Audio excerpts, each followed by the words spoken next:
₹50 के गोश्त से बनाए तमाम घरवालों के लिए ढेर सारा सालन। जी हाँ, बिल्कुल सही सुना आपने। आज मैं आपके लिए ऐसी रेसिपी लेकर आई हूँ जो कि गोश्त से भी ज़्यादा मज़ेदार, बड़ी ही टेस्टी सी बनती है। आजकल जो हालात सबके चल रहे हैं, माली हालात सभी के मुश्किल हैं और सबसे बड़ी बात, गोश्त या इस तरह की चीज़ें अफ़ोर्ड करना बहुत ज़्यादा मुश्किल हो गया है। तो क्यों ना जो हम बनाते हैं उसको हम इतने ज़बरदस्त तरीके से बनाएँ कि गोश्त से भी ज़्यादा मज़े की रेसिपी बने। चलें जी, अपनी मज़ेदार और ज़बरदस्ती रेसिपी को शुरू करते हैं। बिस्मिल्लाहिर्रहमानिर्रहीम। अस्सलाम वालेकुम। उम्मीद है आप सब ठीक होंगे। ये जो रेसिपी है ना, ये हम दाल से बना रहे हैं क्योंकि अक्सर घरों में दाल बनती है, सेम एक तरीके से बन रही होती है। तो आज हम दाल को कुछ नए अंदाज से बनाएँगे जिससे गोश्त तो आप भूल ही जाएँगे। सबसे पहले तो जो दाल है ना, वो आप कोई सी भी ले सकते हैं। मैंने इसमें मूँग की दाल ली है और उसके बाद थोड़ी-सी मैंने चने की दाल ली, यानी ये टोटल दाल जो है ना, ये 1 कप है। 8 से 10 घंटे के लिए या 4 से 5 घंटे के लिए इसको आपने भिगो देना है। बहुत अच्छी तरह से नरम हो जाएगी। जग के अंदर डालेंगे और आधा सिर्फ़ कप इसमें हमने पानी डालना है और इसका हमने इस तरह से थिक सा पेस्ट बना लेना है। ये देख सकते हैं आप, पेस्ट पतला ना हो। अब हमने इसमें कुछ स्पाइसेस डालने हैं। थोड़ा-सा मैं इसमें डाल दिया, मैंने धनिया डाला है, उसके बाद 1 छोटी प्याज़ है, 1 छोटा-सा टमाटर है, थोड़ी-सी सब्ज़ मिर्चें हैं। बाकी नमक, मिर्च, हल्दी तमाम चीज़ें अपने आप टेस्ट के हिसाब से डाल लें और उसके साथ थोड़ा-सा गरम मसाला और धनिया पाउडर हमने इसमें डाल देना है। जो चीज़ें आपके पास हों वो डाल लें, जो नहीं हैं वो स्किप कर दें। ये रेसिपी ऐसे ही बहुत ज़्यादा मज़े की बनती है। इसको आप दाल के पकोड़े भी कह सकते हैं, दाल का सालन भी कह सकते हैं। बहुत बहुत ज़्यादा मज़ेदार ये रेसिपी बनती है। अच्छा जी, इन तमाम चीज़ों को हमने मिक्स करके रख लिया है, इस तरह साइड पे रख देंगे और ऑयल जो है वो हमने पहले से गरम कर लिया है। इसमें बहुत ज़्यादा आप ऑयल मत लीजिएगा, बस थोड़ा-सा लीजिएगा क्योंकि हमने इसी के बचे हुए ऑयल में आगे सालन बनाएँगे। सबसे पहले तो इसमें आपका ऑयल जो है ना वो गरम हो अच्छी तरह से, अच्छी तरह गरम होगा तो अगर आपकी ये जो हम बना रहे हैं दाल के पकोड़े, तो इसके अंदर अगर हल्की सी नमी होगी ना तो जब आपकी आँच तेज़ होगी तो वो जो नमी है ना एकदम से वो एब्ज़ॉर्ब कर लेगा, तो आपके पकोड़े जो है ना ख़राब नहीं होंगे।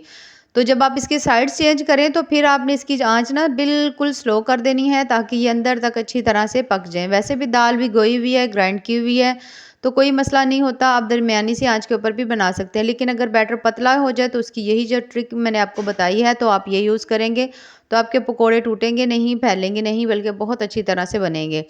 दोनों साइडों से जब अच्छी तरह कुक हो जाएँ तो तमाम पकोड़े जो हैं हम निकाल लेंगे, निकाल कर हमने रख लेने हैं साइड में। 2 मैंने मीडियम साइज़ की प्याज़ लिए हैं, इनको हमने चॉप कर लिया है बारीक सा काटेंगे। अगर आप चाहें तो इनको ग्राइंड भी कर सकते हैं। ग्राइंड करने में थोड़ा पानी डालना पड़ता है, तो पानी डालने में और उसको सुखाने में अच्छा खासा टाइम लग जाता है। तो ये थोड़ा-सा एक शॉर्टकट तरीका है। जब हम इनको चॉप कर लें अच्छी तरह से, ये देख सकते हैं हल्का-सा कलर जैसे ही इसका चेंज हो तो फिर हमने इसमें 1 चम्मच अदरक लहसुन का पेस्ट डाल देना है फ्रेश और इसको भी हमने 1 से 2 मिनट के लिए भूनना है। जब इसमें से बड़ी ज़बरदस्त सी खुशबू आए ना तो फिर हमने इसमें बाकी चीज़ें डालेंगे।